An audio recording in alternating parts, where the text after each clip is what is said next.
Pois é, sabe que hoje saíram aí informações sobre a minuta do parecer da PEC emergencial apresentada pelo senador Márcio Bittar, a cúpula do Congresso Nacional. O jornal Valor Econômico publicou que essa minuta aí sobre a PEC abandona quase todas as medidas imediatas de corte de gastos discutidas até o fim do ano passado.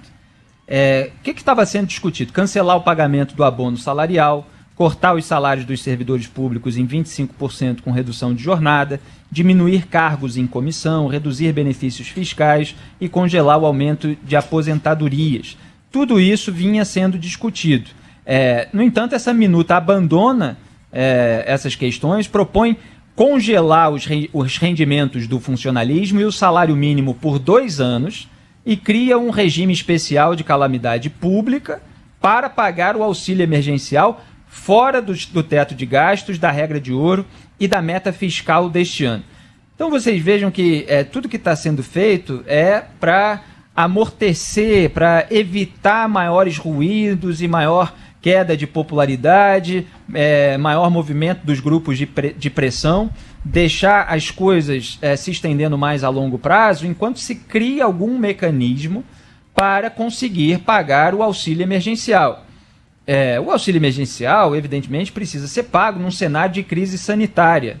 Acontece que ele precisa ser pago desde que haja toda uma política para resolver a crise sanitária, desde que realmente as pessoas estejam com dificuldade em razão da impossibilidade de trabalho, etc. O problema é que você tem lá um presidente da República que fica falando contra o distanciamento social, contra a vacina, contra o uso de máscara. Às vezes você até se pergunta se ele está querendo estender a pandemia para conseguir algum pretexto para estender o auxílio emergencial que lhe dê mais popularidade, porque a gente vê que quando o auxílio emergencial diminui ou quando se tem uma perspectiva de que ele acabe, gera uma queda de popularidade do presidente que está interessado em se reeleger em 2022.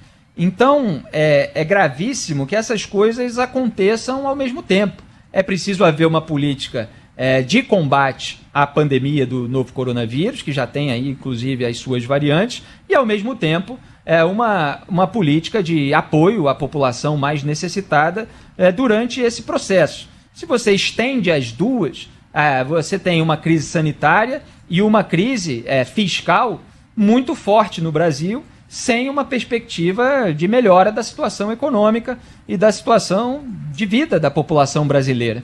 Então a gente olha com muita preocupação o cenário que se constrói, porque não tem muito de onde tirar dinheiro. O Paulo Guedes, ministro da Economia, ele, nos últimos meses, ele aventou praticamente uma proposta.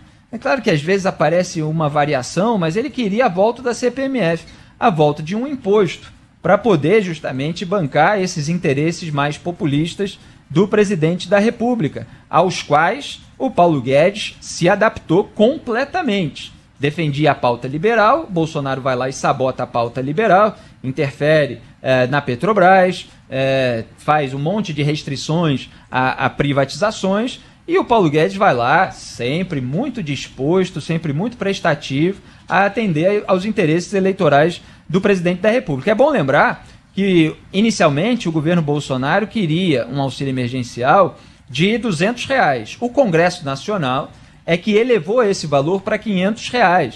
E o presidente Bolsonaro, para tentar ficar com o crédito junto aos beneficiários, já pensando, obviamente, em campanha eleitoral, resolveu aumentar para R$600, para não deixar que aquele aumento de 200 para 500 gerasse um crédito para o Congresso Nacional. Um crédito no sentido de apoio popular. Então ele elevou mais um pouquinho. Tem analistas econômicos que acham até que foi um valor muito grande em razão desse interesse e mais difícil de ser prorrogado.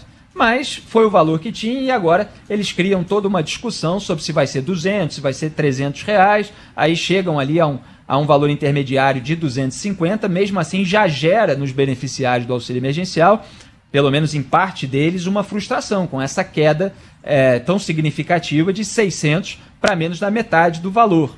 Então essas são as preocupações do presidente da República, que tem ali braços no Congresso Nacional, com toda a velha prática de trocas que existe entre o Poder Executivo e Legislativo, lamentavelmente, que se repetiu agora na campanha do Arthur Lira para a presidência da Câmara, com o toma lá da cá, com a liberação pelo Planalto de 3 bilhões de reais em verbas a serem aplicadas sem transparência, sem muitos critérios definidos, em obras nos redutos eleitorais dos parlamentares. Conseguiu eleger lá o réu Arthur Lira, que diz que não é réu porque a ação penal não foi aberta, ainda tem recurso em relação à aceitação da denúncia, mas na prática é isso que ele é. E o caso fica parado lá no Supremo Tribunal Federal, que também tem os seus interesses, é um tribunal eminentemente político, e assim os acordos vão sendo feitos, só que a perspectiva, inclusive para investidores, para o mercado, ela é ruim. E o mercado, inclusive, é paciente, é complacente,